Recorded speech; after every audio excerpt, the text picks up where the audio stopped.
Ford and GM have both canceled plans to build a couple new facilities for battery and EV assembly. No changes to their internal combustion engine vehicle plans.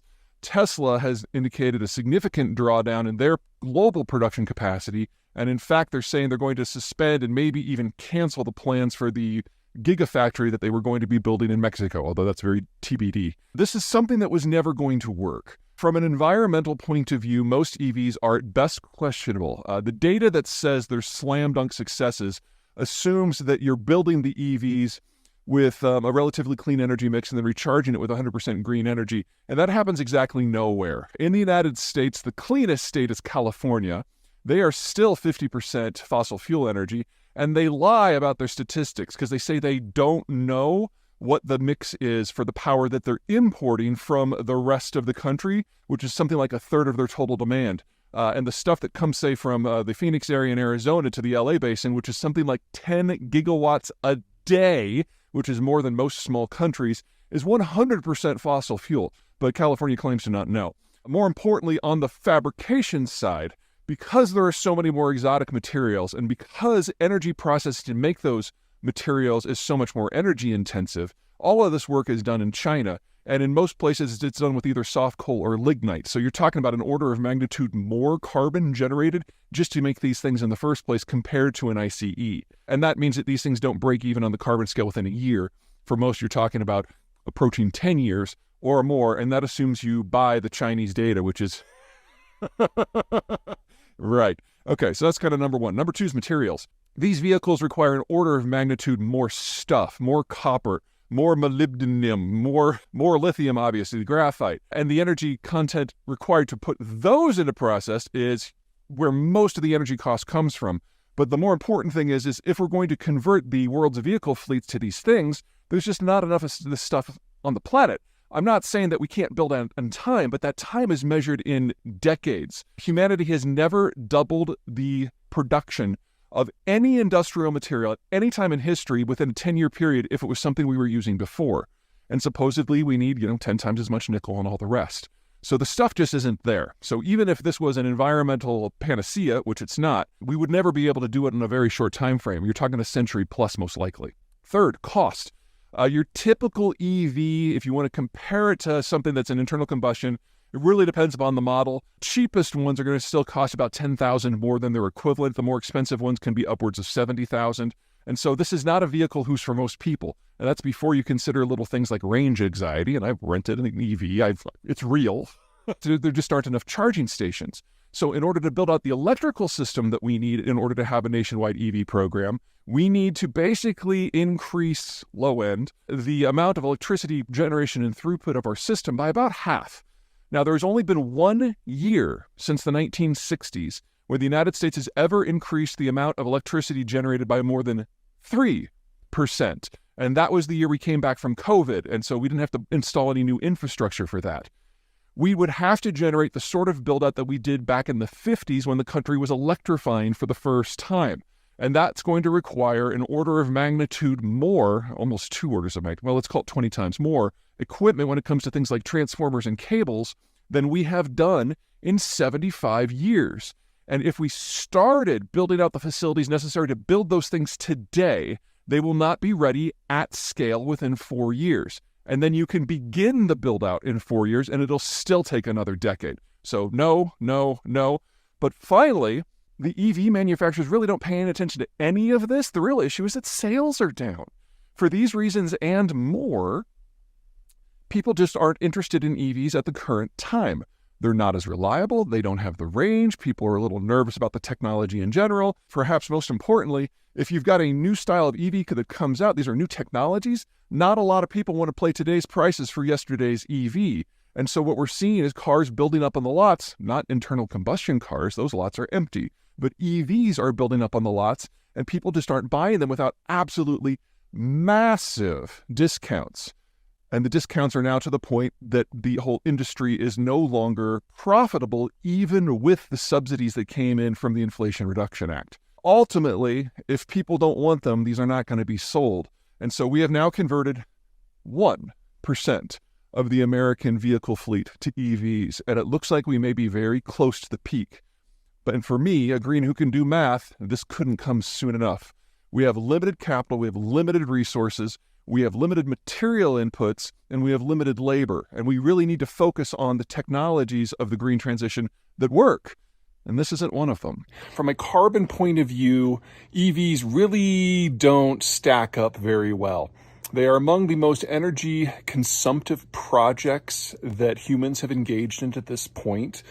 Even if you use Tesla data, which is biased and incomplete, they only deal with the battery assembly, and they assume 100% clean power for recharging your vehicle and 100% clean power for making the vehicle. They still say that on a standard grid that is 100% green, it's still going to take you over a year to break into some sort of neutrality compared to the carbon footprint of a conventional vehicle.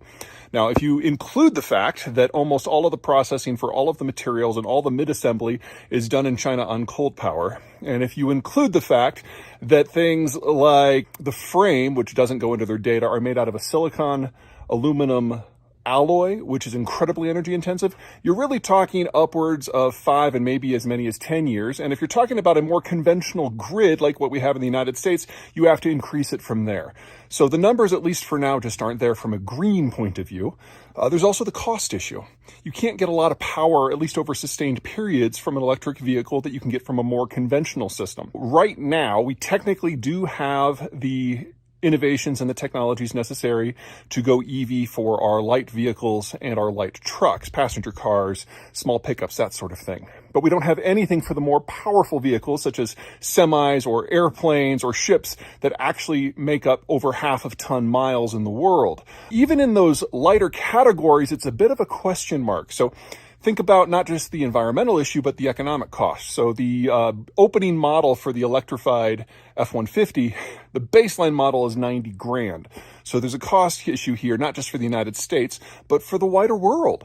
Most of these technologies just aren't ready today. But what the really big issue comes down to is whether we can do it at all from a physical point of view. Like, forget the cost, forget that these things are for the most part carbon bombs. Look at what it takes to make these things. If you want to make it a conventional vehicle, obviously the energy that is required comes from the fuel. But if you want to make an electric vehicle, you have to put in a much more sophisticated system that has a lot more material inputs, an order of magnitude more material inputs. The aluminum, the silicon, the graphite, and so on. And we need so much more of that if we're going to make this happen. We need at least double the amount of copper and zinc. We need at least 4 times the amount of chromium and molybdenum. And we need at least 10 times the graphite and the lithium. And it's worse than it sounds because we're losing a lot of the material production and a lot of the processing capacity.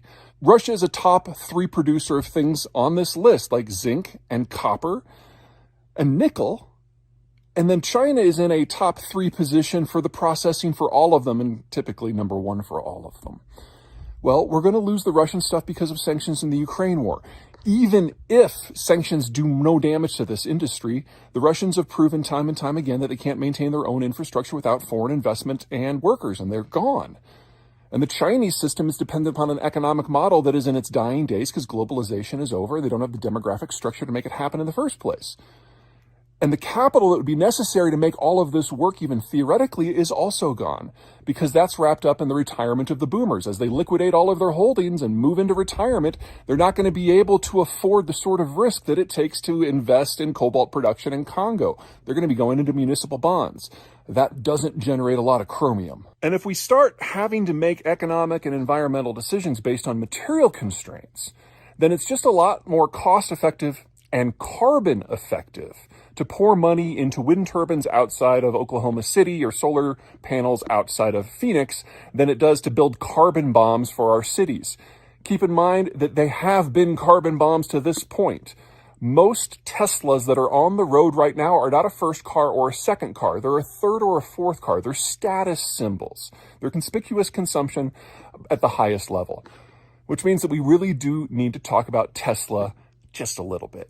3 problems there. First of all, of course, the Elon factor. He has decided to showcase some of his personal politics, which are, let's just call it a little erratic.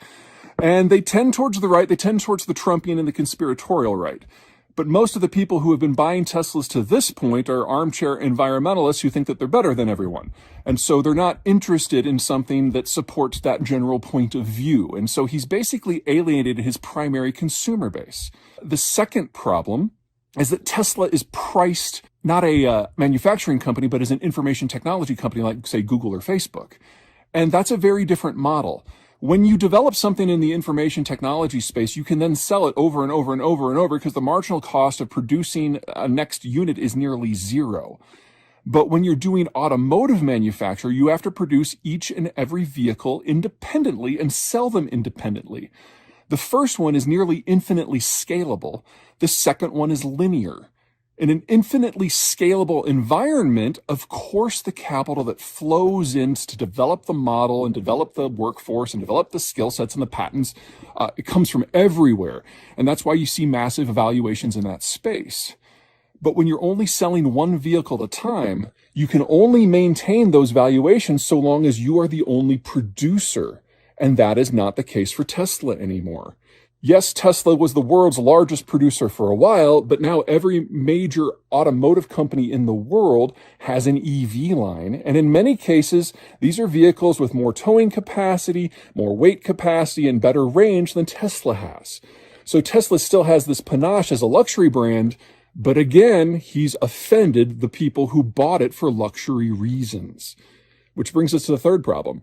We're facing a massive capital crunch, and that's not something that's simply going to affect the financing for vehicles or the mining of materials, but the capital that is available to keep Tesla stock above board at all. We have seen Tesla drop by about 70% in calendar year 2022 as some of these factors have kind of come out indirectly.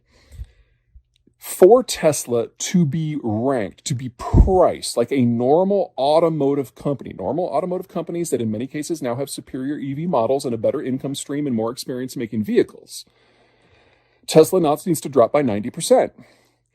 Not 90% total, 90% of where it began this calendar year. That would bring it even with Ford and Chevy and the rest. And that's before you consider that Elon has systematically offended most of his existing customers. This is just saying that we're reverting to the mean in a lot of things. And Tesla, most certainly, is not justified to be at the mean.